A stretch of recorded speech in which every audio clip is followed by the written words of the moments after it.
Welcome to Bigfoot Society. If you have Bigfoot activity to report from the same areas discussed in this episode, please reach out to me directly after this episode. And if you'd like to be on the podcast to discuss a personal Bigfoot encounter, please reach out to me directly at bigfootsociety@gmail.com. Do you wish there was more Bigfoot Society to listen to every week? Well, there is now. If you become a supporting member over at Patreon, you get a special members-only episode every single week on Wednesdays, and sometimes even more episodes. Head on over to patreon.com/the Bigfoot Society. And now let's get on with the show. All right, Bigfoot Society, we've got the privilege of talking to Mr. Ryan Edwards today. He's a cryptozoologist from San Antonio, Texas. You may remember Ryan was back on the podcast, oh man, maybe even a few years ago now, when his first book came out, I believe. But we're having him back on to catch up, and he's also got some new things cooking. So how are we doing today, Brian? Doing good. Pleasure to be on. Awesome. Oh, man. I want to say right off the bat, the new book that you've got out, the Beyond Bigfoot, the other Unrecognized Primates of North America, it is very cool. It is not, I would say it's different from your normal Bigfoot book, but it's a book that needed to be written. And it is just so cool how, and I don't think this is giving too much away, but you were able to take research that was done a long time ago by people such as Lauren Coleman and connect that to current day. And there's a lot of reports in there that I myself hadn't even seen before. So, man, some really cool stuff in this book. I appreciate it. It's honestly, when it comes to me and writing books, with Sasquatch books especially, I'm like, everything's already been written about. So I try to bring up books that like, hey, what hasn't been written about yet? And the animals and cryptids that I bring up in this book, I feel haven't gotten a book yet. So that's the reason I wrote this. Yeah, exactly. And I'll, for example, there are multiple parts to this book, but one of them I found very interesting was the whole devil monkey thing. Because it's come up every once in a while in interviews on this podcast, but man, it's hard to find resources about stuff like this. So I'm glad that you took the time to put it together. What was your main motivation in going back and writing another book, but this time about these unrecognized primates? Pretty much, I always think of this book as a good follow-up of my second book, Sasquatch Prehistory. That one goes into a deep research into the Sasquatch, their possible evolutionary origins, prehistoric North America, stuff like that. And while looking at Sasquatch in recent years, we probably have all seen that type chart of like the 10 types of Bigfoot, the Patty type, the Wendigo type, all that stuff. And I looked at that and I'm like, how can we break this down morphologically? How can we break this down zoologically? So are there 10 types of Sasquatch? No. It's very unlikely for primates, high order primates, to have a lot of subspecies. So I was like, okay, so let's look at it. And then the three that mainly get brought up are devil monkeys. That's a well-known cryptid seen throughout North America. That's been researched since the 60s, since Mark A. Hall and Lauren Coleman. And in recent years, we've been getting a new variety, of quote-unquote Sasquatch. You get the gugwe phenomena. These Sasquatch-like species with a mandrill-like muzzle. And then we also have the North American ape. And apes are seen as more chimpanzee-like. This is a well-known creature worked with Lauren Coleman. If you know the Decatur, Illinois footprints, it's a Sasquatch-like footprint, but with a divergent big toe. And this is a cryptid that really hasn't been talked about recently. I was like, okay, let me break this down, see what these creatures could be, and also what's the likelihood of them? Like, am I suggesting there's 4 unknown species of primate roaming North America? Most likely, no. But let's go on the idea of like speculative evolution of like, if these creatures were real, what would they look like? What would their evolutionary origins be? And then we do have sightings of them. Could these be misidentifications? Could these be another species we just don't know about yet? And that's really what brought me into this book. It's a book where I learned a ton from Ryan, especially with the nape part, with those tracks, because I've seen them over the years, some that got sent to me, and I was always like, man, this just feels like it's not the normal Bigfoot print, and like something's off here. And now you're able to present this like, yeah, this is what's going on here. And actually, I had an individual, Harley Owens, that captured a track that is very close to this nape, where it has that one toe branching out to the side like that. It's exactly what it is that he captured down in Tennessee, and this is very recent. So I think you're doing a great service to the community for bringing this stuff out into the open again, because as we both know, it doesn't take long for a community like this to maybe forget things that have been discovered in earlier years, like Lauren Coleman and Mark Hall brought to light. Yeah, like that's one thing too, is especially with just my research in general, is that I very much am a person that I look at the past. I'm what I call myself an old-fashioned cryptozoologist. I look at the zoological fields, I look at the biological fields. I'm very much I put myself in like a researcher very much similar to like how Bernard Hooverman's was, Ivan T. Sanderson, Lauren Coleman, Ken Gerhardt in the modern day, Lyle Blackburn, because I try to bring into like, okay, nowadays, at least with modern cryptozoology and modern Bigfoot research, it's got muddied up so much by UFOs and the paranormal field and supernatural. I'm like, wait, no, let's bring out the zoology in cryptozoology and let's look at the animals. Let's look at the old-fashioned research of like, okay, let's know the biological fields. Let's know primatology. And I am not classically trained in these fields, of course, but still you can bring out like, okay, let's see what we've learned from the past and bring it out into the modern day, and hopefully bring out a kind of like almost a revolution of, no, cryptozoology is zoology at its basics. And that's really what my research tries to go after. I love that. When you were doing research for this book, did you make any discoveries along the way that were like, wow, this is completely new to me? Or was it more just putting all the facts that you knew together in a handheld written book? Actually, there was a lot of discoveries made along the way, a lot of things that I learned that were very interesting to me. Like, for instance, not a lot of people realize that primates first evolved here in North America. Some of the first primates evolved around 66 million years ago. These were known as purgatorius. But then some well-known primates called plesiadapiforms. These are very much like lemurs, tarsier-like primates that died out about 37 million years ago. But they had a long lineage. They existed from like 66 to 37 million years ago. And then around 37 million years ago, coniiforms formed. These were lemur-like primates that roamed North America back in the Eocene. And I bring in the idea of like, okay, so primates were here a long time ago, and we believe they died out around 37 million years ago. It's interesting. Back around 26.3 million years ago, a primate called Ikolashkalala. It means little catman in Sioux. This primate just came out of nowhere. The last known primates from the fossil record were about 10 million years before this one. Where did this creature come from? This idea is like what we like to call ghost lineages. The animals that kind of just pop out of nowhere within evolution.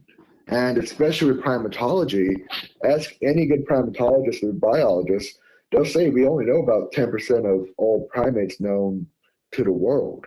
So that really brings in the ideas of like, let's look at prehistoric North America and see if we could see primates evolving here in the more modern day of like the Pliocene and the Pleistocene. It's extremely interesting, man, especially the whole Catman thing. When I was reading the book, I was like, oh, wow, this is a new one for me. So I'm definitely learning a lot. And also, I wanted to point out, I was reading through, I was like, man, it would be cool if there were some pictures. He's describing the pictures, and then you get to the back, there's some solid pictures. It's a great appendix in the back of pictures that are shouted out during the writing of it. So it's got great encounters. It's got also great pictures, some of which I don't think I'd seen at least one of them before. Maybe I just wasn't looking in the right areas, but some really interesting stuff. The unrecognized primates that are called out in this book, have you actually yourself been out to try to do any field work to look into these primates or try to see them for yourself? With me, I have not. I've been in areas before that we've had sightings. For instance, I've done research in East Texas with Bigfoot, and there have been double monkey sightings in the same area. But a lot of these creatures, for instance, the gugwe, is primarily seen in parts of Canada, and recent sightings have been spreading into the more Mississippi River Delta. But for me, field research is a secondhand step. It's like I try to do it as much as I can, but being a full-time educator and being very busy with my schedule, field research is not a large aspect of my research. A lot of it is the more academic side of it. The looking at textbooks all day and looking at human anatomy posters, like, okay, like what could these primates look like? And I've been in areas where they've been seen before, but actually researching them in the field, I have not yet. We were talking about earlier in the pre-interview that you had actually made it up to the Red River, Texas area and experienced some interesting things, maybe something that was a little bit out of the ordinary. Would you mind sharing about that? Of course, yes. I recall Brown Springs. Good friends of mine, Tex Wesson and Jason McLean, researchers with the Texas Front Porch. They've been researching out there for years now, and they invited me out, and I was like, yeah, let me come along, because they've gotten the Bigfoot sightings out there. There's been dogman sightings out there. There's a haunted cemetery on top of a hill with a natural spring to it. So I was like, okay, that sounds like a spooky, scary place. Let me go check it out. And I was there with a couple other younger guys, a good friend of mine, Nick. And it was one night we're like, okay, we had a thermal imager, and we're like, let's therm the fields, therm the back of the field, see if we see anything pop up. And this is a phenomenon I've always heard of, but I've never experienced myself.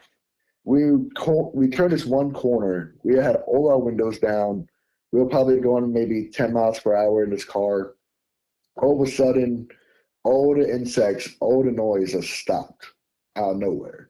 And we were driving, and I referenced to the guys, I'm like, it got quiet, didn't it? And we just listened, and there's no sound at all. And there was a thermometer in the car.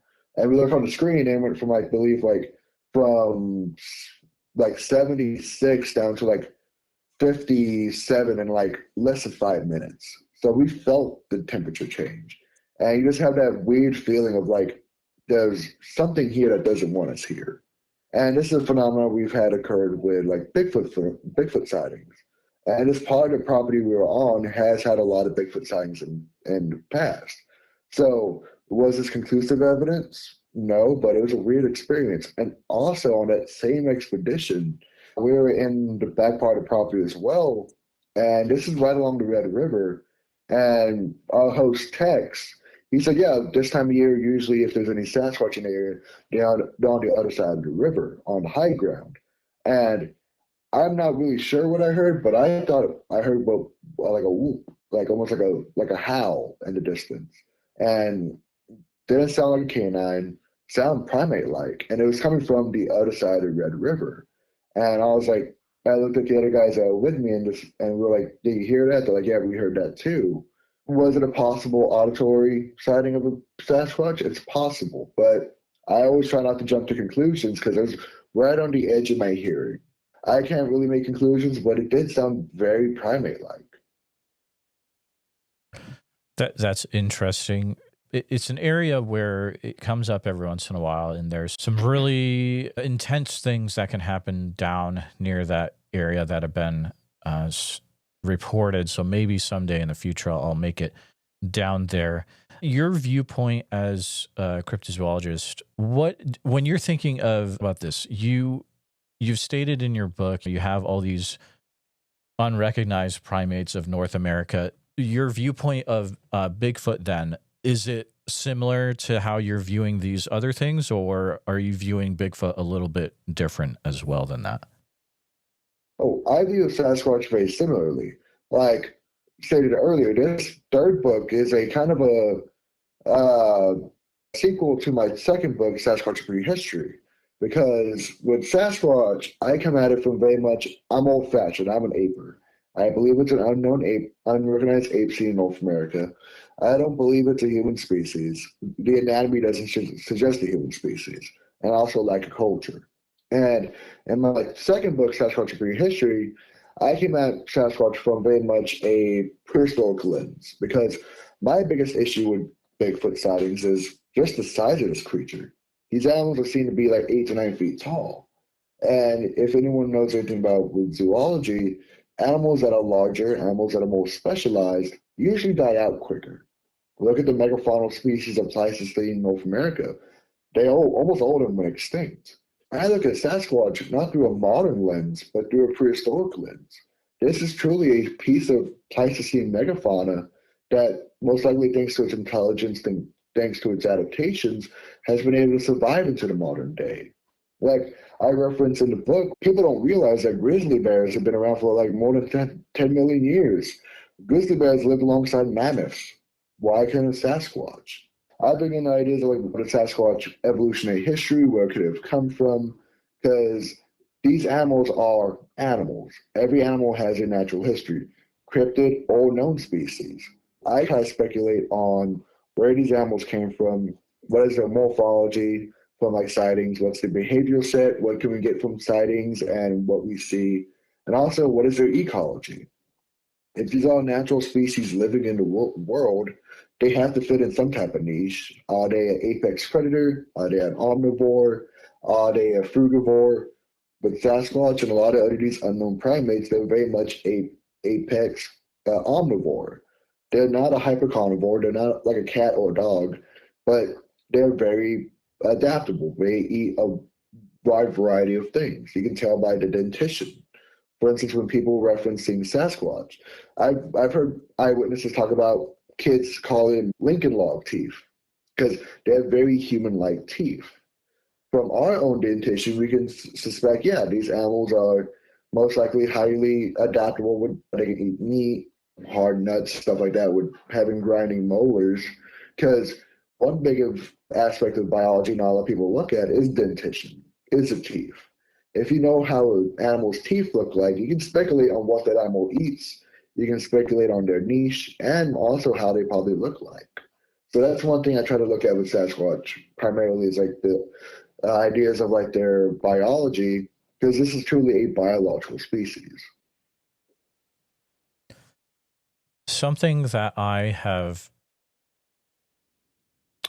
trying to wrap my mind around how I feel about it, just because as I go along the last few years, talking to people daily, but also starting to go out to different areas and experience things, as an individual that their viewpoint of Bigfoot is primarily, I would probably even say 100% that it is an ape. How do you deal with reports where there have been individuals that say, I experienced something that I can't explain, or heard something, or there seems to be something related to these reports that are not within the normal realm of science?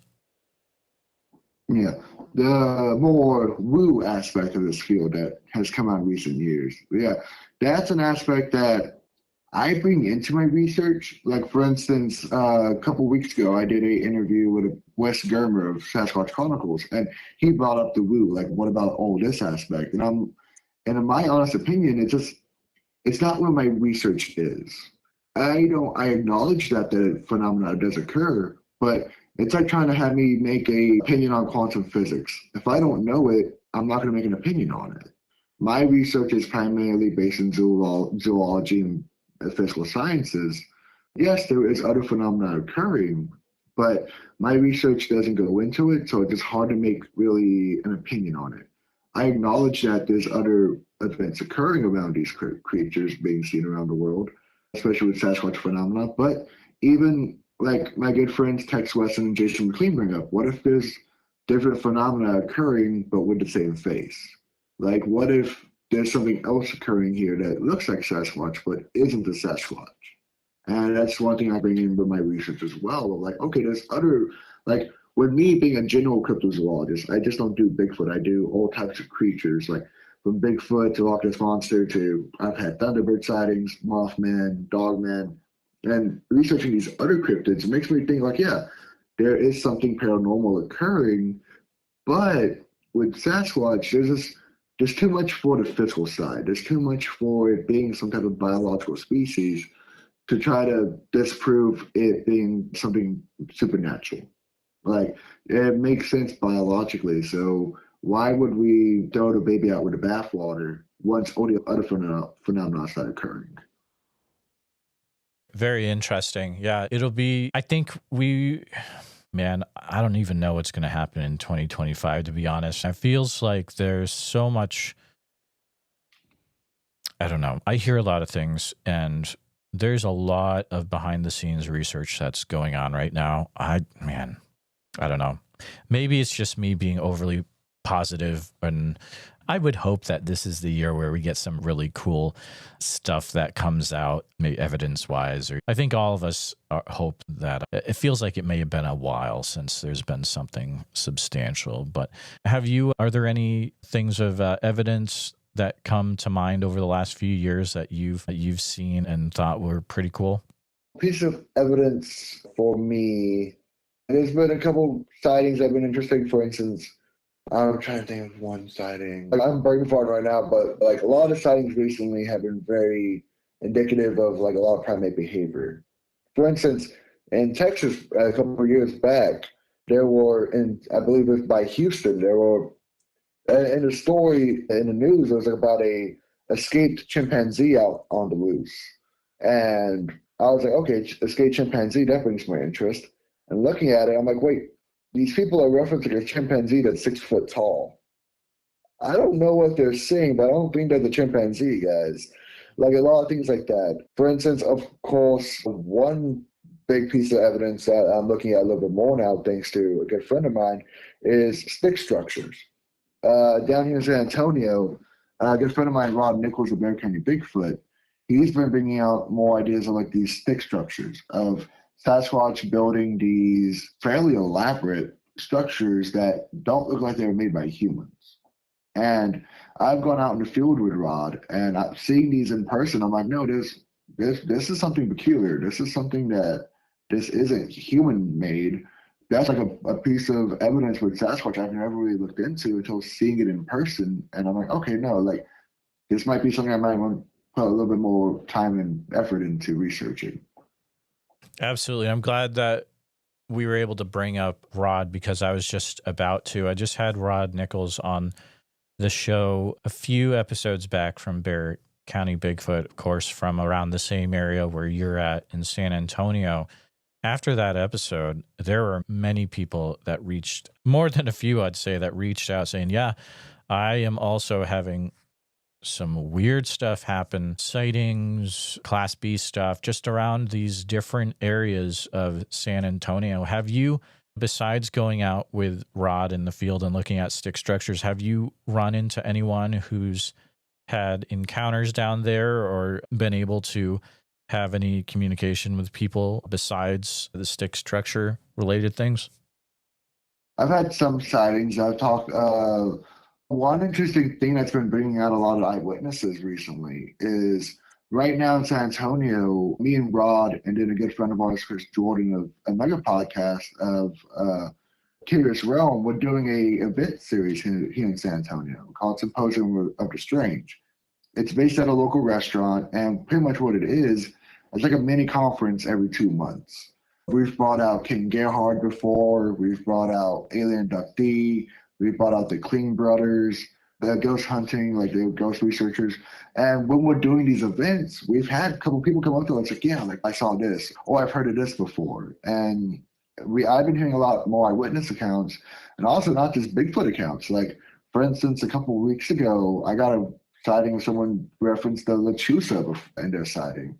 I know I've gotten even a dogman report in a couple of days ago, actually.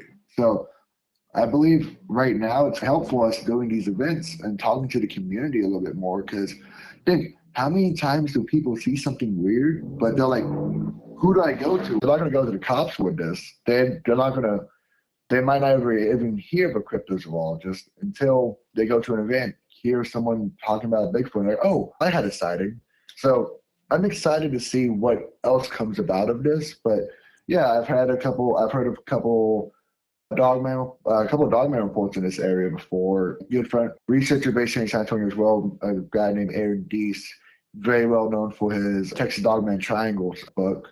Of course, Rod gets sightings a lot of people in the area. Like people have been seeing Sasquatch in the Bernie area and San Antonio. And it's interesting to me because I've even brought this up with Rod before that Sasquatch in San Antonio sounds very unlikely, but there is evidence for it.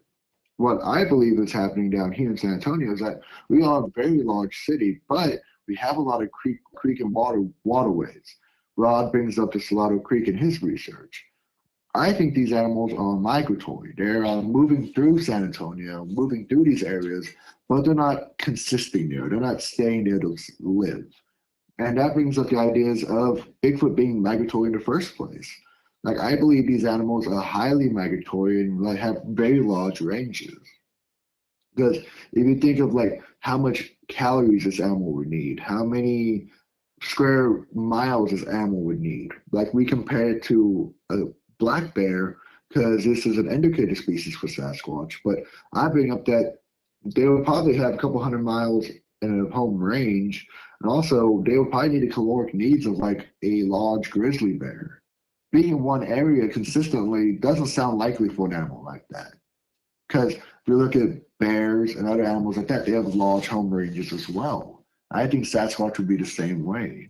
They're moving through areas, moving using creekways, because think, Legend of Iron Creek, what do they say? They always follow the creeks. Mm-hmm. I believe these animals use these waterways to get to areas that they need to get to resources and hide away from humans as well.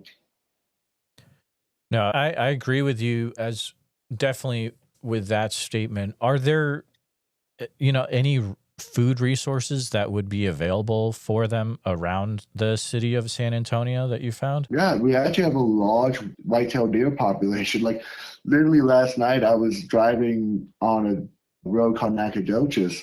This is a road in the middle of town, let you know, and I almost hit a deer while driving home because we have a large deer population. Even I live maybe 10 minutes away from downtown, and I've had white-tailed deer being seen less than 5 minutes away from here. We also have, of course, raccoons, possums, things like that. And also, we have a lot of areas where these animals can hide away from. And even in some of the creekways we have here, we do have fish and also aquatic life they can survive off of. Like even I think people have seen like things like crawfish and crawdads in the creeks that these animals could possibly try to survive off of. But I think primarily they're going after white-tailed deer in this area. And even that's a sad thought. I even bring up the ideas of maybe in these more urban areas, maybe they would go after maybe feral dogs, maybe feral cats. Because think, if you're a large omnivore and it's smaller than you, it could be a food resource if necessary. Yeah, that reminds me of an email that I had just gotten in the other day about, unfortunately, with some of these situations, dogs and cats do disappear, larger dogs as well. It's a very interesting thing. I don't think a lot of people like to talk about it because it's one of those sides of it where it's not the pretty side or the fun side. There's sometimes repercussions from these creatures being around that might be things that we might not want to necessarily deal with, the loss of pets or things of that nature. Maybe even people too. I don't know, but that's a whole different. Like I've even made jokes of like, because when me and Rod have gone out and seen these stick structures, we've seen like human dwellings nearby, like homeless people living in these parks that we see these stick structures. And sometimes I looked at him and I'm like, I wonder what they've seen. And also, where did they go? Because a lot of times this stuff's been abandoned. And it's like, I'm like, maybe Sasquatch got them. But it's like, as a joke, but it's also, you got to think of these aren't the big, cuddly pets people sometimes think of them as. These aren't the benevolent gods of the forest. These are wild animals. And people have brought up they're safe. That any animal, even a pet, if you make them angry enough and put them in a corner, will bite you. So these creatures are large omnivores and can be dangerous towards people and pets and things like that. And that's something people don't want to bring up because I think it just brings out the more negative side of the field people see.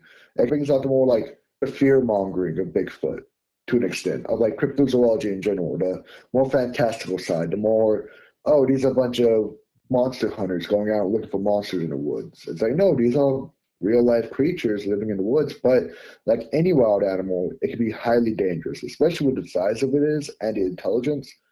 Like, I think I've heard Cliff Bergman say before, if these animals wanted to kill people, we wouldn't have the National Park Service right now. Like, they could be dangerous, but do they go out and purposefully go after people? Very unlikely, because I think they're smart enough to know, oh, if one person goes missing, soon enough you have a search party, and now there's 100 people in the woods. So maybe they have the intelligence to know things like that. Bigfoot is such an interesting topic because there are so many different ways to look at it and different viewpoints, and everyone that has experienced something has their own bias and way that they look at the world. It's just to me it's a fascinating topic for sure. Yourself being a cryptozoologist, you already brought up that yes, you're not just looking into Bigfoot or these unrecognized primates.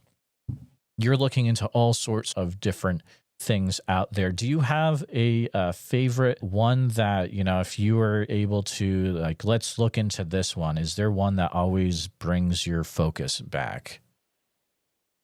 Well, that one, probably one cryptid that's always brought a lot of interest to me was the Morosi. The Morosi is a unknown, like, possible lion species that was been seen in Kenya before. These were known as the spotted lions. Lauren Coleman brought these up a lot back in his early research. In parts of West Kenya, people are seeing lions, but without manes and with spotted coats. And this is a cryptid that brings up my interest, not because how fantastical it is or how it's like a monster, it's because of how realistic it is. Like, there's a lot of cryptids around the world people don't realize and don't know about that could very much be real. Like, for instance, down in South America, people reference the Mapinguari. A lot of people reference the Mapinguari as a Bigfoot-like creature, but when you really look at the sightings, people are referencing something more similar to a ground sloth, something that existed in prehistory. Even an interesting aspect of it was a lot of Native American stories, too. Some Native American stories reference animals that they reference as giant bears with giant claws that could stand up on 2 feet and were very like smelly animals in these Native American stories. And looking at it, it's like they're not referencing giant bears, they're referencing what sounds like a giant ground sloth back in the day. With me, especially with cryptozoology, I look at it from a prehistoric lens. I'm very much a fan of mammoths and ground sloths and smilodons. I literally have a smilodon skull on my desk as I'm speaking to you right now. I try to look at a lot of these cryptids seen around the world that have more prehistoric aspects. I think also another one I would love to go after is the Queensland tiger. This is a unknown, people think of it as a feline being seen out in Queensland, Australia. But when you look at the sightings of these creatures, they reference a striped body, almost like they said that almost has like almost like a human-like hand to it, and a rounded head like a feline, and it climbs trees. What they're referencing is an animal called Thylacoleo. Thylacoleo carnifex was what we would call a marsupial lion. It was about the size of a mountain lion, and it was a marsupial that was related to a koala or kangaroo. But if you look at picture of Thylacoleo, you would think it's a cat. That's another great example of convergent evolution. So that's also another cryptid that seems honestly realistic that I would love to try to go after in future research. You bring up something that was actually on my mind because I was trying to remember if we talked about it last time, and I'm just going to bring it up just in case. Something that I've found over the years that I've done this, coming up on, we're past 5 now, I've found that there seems to be almost, you can tie threads together that some of these sightings of cryptids seem to be related to animals that have a prehistoric background. It feels like there's something there, but I'm not quite sure how it would tie all together. You mentioned the ground sloths, and I mean, there's sightings of those even in, I believe it was Sherman County, New York back in the day. And there's your thunderbirds and your, I believe there's even maybe woolly mammoth sightings every once in a while way up in northern Alaska. Do you feel like, man, I feel like you could take it a few different ways. Are there maybe areas where these creatures just didn't go extinct and they're hanging out like the Headless Valley up in the Northwest Territories? Actually, I think there could be regions that these animals could have survived. For instance, yeah, you bring up the Nahanni Valley, the Headless Valley up in Alaska. It's interesting because that area, people reference animals that should have gone extinct a long time ago. The natives reference a giant bear that they've seen that has longer legs than a grizzly bear, that's much larger than a grizzly bear, that has a short face. They're literally referencing Arctodus thymus, the short-faced bear. And another animal being seen in this area is something called the wahila. The wahila is a giant, like, white wolf that they're seeing. But it's interesting because this white wolf has a long, almost otter-like tail they reference, and it's built more like a bear. It's very stocky, very much like a mix of a wolf and a bear. If you look at prehistory, we have an animal literally called bear dogs, or Amphicyonidae. The Amphicyonidae were a creature that's found in Miocene and Pliocene North America that was morphologically very similar to Ursidinians and canids. They were possibly one of the last common ancestors between these two groups of caniforms. And these native tribes are referencing an amphicyon when they shouldn't know what an amphicyon is. And they tell stories also in the Nahanni Valley. The wahila is like the apex predator in that area. But they reference there's another predator that the wahila is scared of, and it's a lion. They reference it's a lion, like it almost looks like a mountain lion, but it's like double the size of a regular mountain lion. It's like the size of like a large bear. What they could be referencing up there too is the American lion. The American lion, Panthera leoatrix, was a lion the size of a black bear. It was truly gigantic, one of probably the largest feline species to ever exist. And maybe this creature could be surviving in parts of North America until this day. For instance, I think it was like in the 1990s, people were referencing bison being killed out in Yellowstone by some predator people didn't know about that looked like some type of giant cat. Maybe this could be very small populations of relic American lions. Maybe American short-faced bear could still be surviving in some areas of like Alaska and Canada. And even like bring up Sasquatch. Sasquatch could be like another one of these relic megafaunal species that has been able to survive, but just it's seen more by humans. Or maybe even I bring up the idea of like maybe Bigfoot gets a lot of attention because just how human-like it is, how anthropomorphic it is. Like, what would someone rather hear a story about? A giant gorilla-like creature that looks like a human in the woods, or a giant lion? A lot of people will go towards the fantastical, go towards the Bigfoot side of it. So maybe that's why the creatures like Sasquatch around the world get so much more attention than other cryptids because it's how human they are. Like, anthropomorphism does exist. We like to put ourselves into the natural world. Maybe that's why a lot of creatures like Bigfoot, the Mapinguari, the Mandebarum, the Batutu, the Yeti, the Yeren, the Woodwolves, the Hul, the Bajul, all these different creatures being seen around the world that are very human-like. Maybe these are the cryptids that get a lot of the attention because how human-like they are. We see ourselves in these creatures. It's extremely interesting to think about. It's one of these rabbit trails. Like, allow myself to think about the whole prehistoric cryptid connection. But then I always come back to Bigfoot, of course. But it feels like if there are people encountering short-faced bear in these areas, we're probably not hearing about it because they're just being... It feels like if you encounter a short-faced bear, you're not probably, living. You're going to be taken. Yeah. Yeah. I talk about, like, how many people see these cryptids but just aren't seen afterwards. Like, in parts of, like, especially in the Mahoney Valley, it's a dangerous area in the first place because of just the environmental differences. And also, it's really known as the Headless Valley for a reason. Several people have gone up missing in that area, and the McLeod brothers, the ones that did lose their heads, we don't know why that happened. And the natives in that area reference a creature called the Nakani. These very like these mountain ogres they reference in that area that are very human-like, that are very human-like, that some people even have speculated could be surviving Neanderthals, but I believe could be just maybe another subset of Sasquatch. But, like, yeah, there's been Sasquatch sightings in that area. So, yeah, it's a very interesting thing to look at.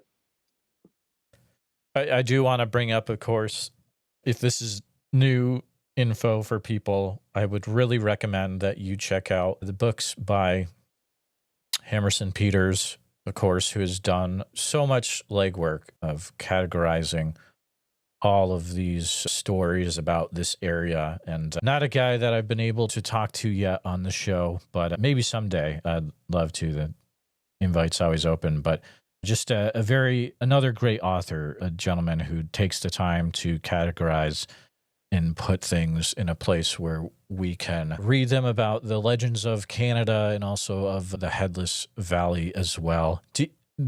There've been no, I really don't expect you, don't feel like you need to know this, but have there been any recent expeditions that have been going on in that area that you've heard of, Ryan? Not that I know of. I think one expedition I know of happened back into, I believe, the 50s. And I know that was referenced a lot by Hamilton Peters in his research because he's an author that I love reading. I've read all of his books.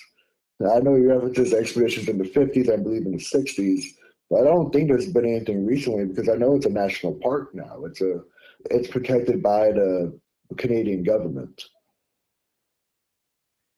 Yeah, you look up photos of that place. It seems like one of the wildest places on earth up there. The rapids, the waterfalls, definitely would be one of those unforgiving places that you might not get too many chances if you're up there. But going back to Beyond Bigfoot, when you were writing this book, was there a goal in mind that you would want readers to be able to attain after reading this, or something that you wish they would take away after reading this book?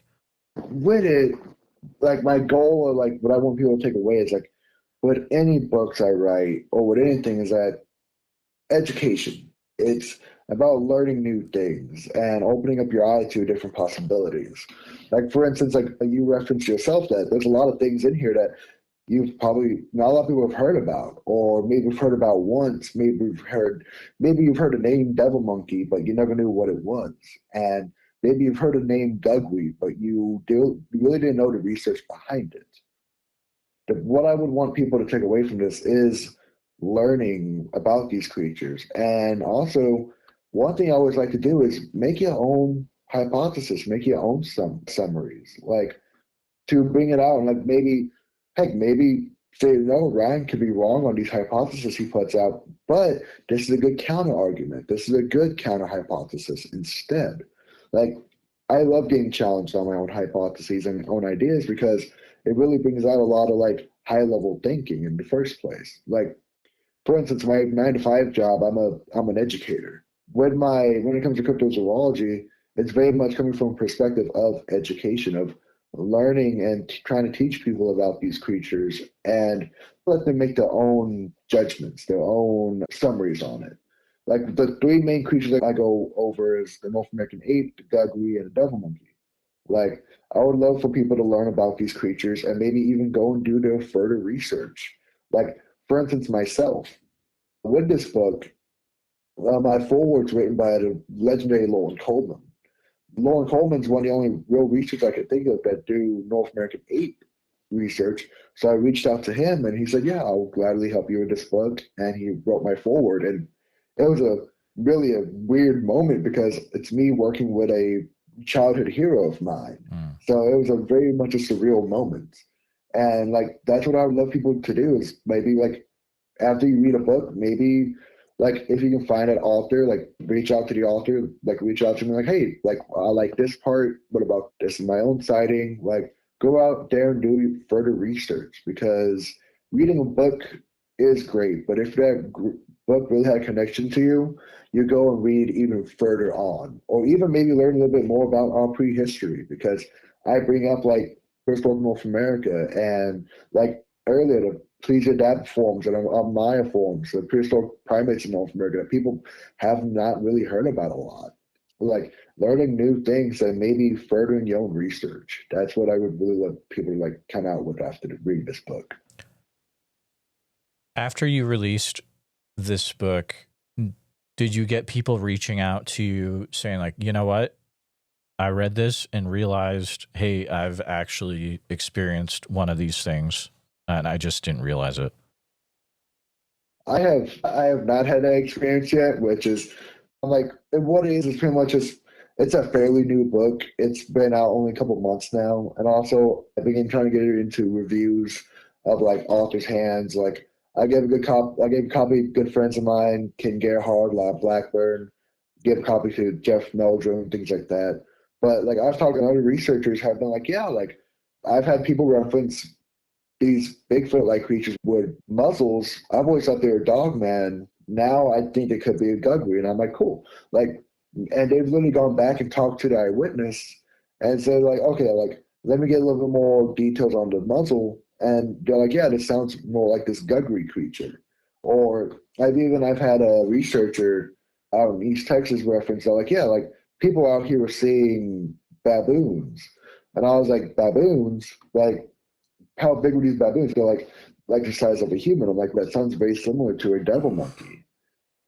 So I bring out that like, yeah, maybe a lot of these sightings that people thought were Bigfoot or people thought were baboons, maybe or chimpanzees even, were actually these cryptids being seen. Like for instance, I think when I was younger, I think it was a Monster Quest episode, and it was about chimpanzees in North America. And the whole episode was over people releasing chimpanzees out in the woods and people then seeing chimpanzees in the woods.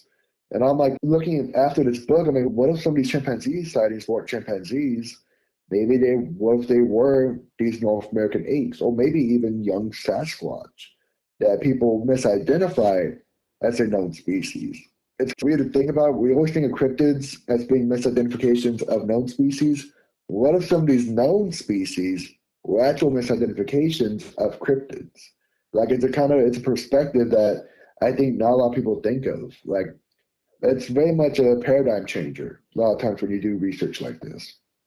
No, I think so too. And this book will definitely, it'll either give you new information or it'll challenge the way that you've been thinking so far. And I think that it is healthy to do that, to learn from things you read. So thank you for putting this book Beyond Bigfoot together, Ryan. And it's been a pleasure having you on the show today. Oh, Ryan, what's the best way to pick up this book? I would recommend Amazon. If you look up Ron Edwards' Bigfoot, this book Beyond Bigfoot will come up. My second book, Sasquatch: A Prehistory of the Living Legend, would come up.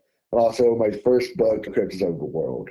So yeah, you can pick them up on Amazon. Also, both my last two recent books were also released by Erie Lights Publishing Company. They have a website that is done by a good friend of mine, David Wetterly, another well-known cryptozoologist. If you reach out to their website, they also have copies on there as well. Fantastic. After reading this, listeners, if you have an account that is, you're like, wow, that lines up with the gugwe or the devil monkey, is there a way for people to reach out to you, Ryan, to share maybe their thoughts about the book or if they've experienced things that you've written about in the book? Yes, of course. I always have my social medias open and ready for people to reach out to. I have a Facebook, Ryan Edwards on Facebook. I have an Instagram page, R Edwards at Crypto25. If you look up Ryan Edwards on Instagram, I'm there. Also, I do have my email, ryanedwards.crypto@gmail.com. Ryan Edwards is one word. You can reach out to my email, and I'm always open to people talking to me, like people that have maybe good reviews for the books or even bad reviews for the books, so I can maybe fix mistakes I've made, or eyewitnesses, or just people that are fans of cryptozoology in general. Like, I love talking about the weird and the strange, so reach out. Fantastic. And before we head out completely, Ryan, are there any other things that you would want listeners to know before we end our time together today? It's just that, like, always question, always do your research. And what I always say is to never stop exploring, never stop wondering what really is out there. Because the second we think we have all the answers, we don't. Science doesn't have all the answers, neither does cryptozoology or any other field. Like, the world is a mixture of different things. Never stop exploring, never stop questioning, because without questions, you'll never make discoveries. I love it. Very well said. And Ryan, thank you again for coming on the show. Of course, it's a pleasure being on. Just want to take a few minutes to say thank you to you, all my listeners, for listening to the podcast.